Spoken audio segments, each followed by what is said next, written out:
ont défilé. Tous ont promis la lointaine lune aux Sénégalais. Retour sur les DPG de 1998 à 2022 avec Omar Diaw.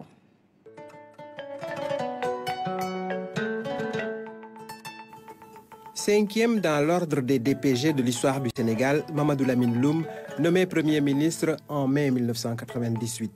Il fait son speech devant l'Assemblée nationale au mois de septembre.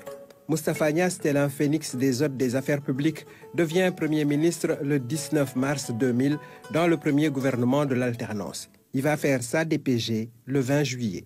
Jusque-là, seuls des hommes étaient parvenus à se hisser au sommet de la prestigieuse primature.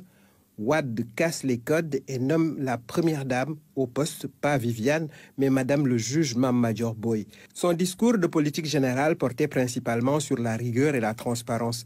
Elle transmet le témoin le 4 novembre 2002 à Idrissa Seck, le troisième de l'alternance. En avril 2004 arrive Macky Sall. Il fait sa déclaration de politique générale en octobre, 36 pages.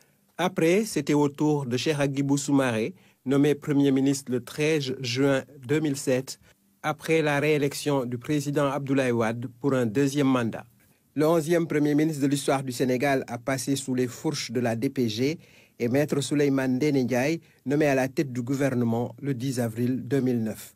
Abdoul Mbaye, dont l'illustre père Kéba disait que les Sénégalais étaient fatigués, hérite du poste de Premier ministre le 5 avril.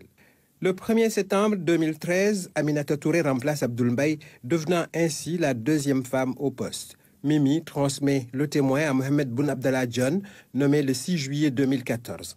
Son action se veut dans le prolongement de celle de ses prédécesseurs et dans la concrétisation du PSE, Plan Sénégal émergent. Dernier sur la liste des DPG, Amadou Ba.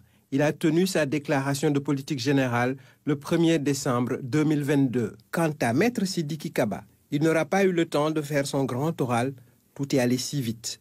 Au total, par 15 fois, des hommes et des femmes ont eu le redoutable honneur de faire face aux représentants du peuple pour décliner l'ambition de leur gouvernement à améliorer les conditions d'existence des populations et tracer les voies de l'essor national et du progrès social. En mars 2024, le Sénégal a réalisé une autre alternance encore plus porteuse d'espoir.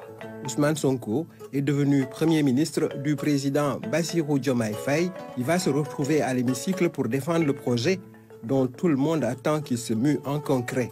Après cette DPG, il faudra moins discourir.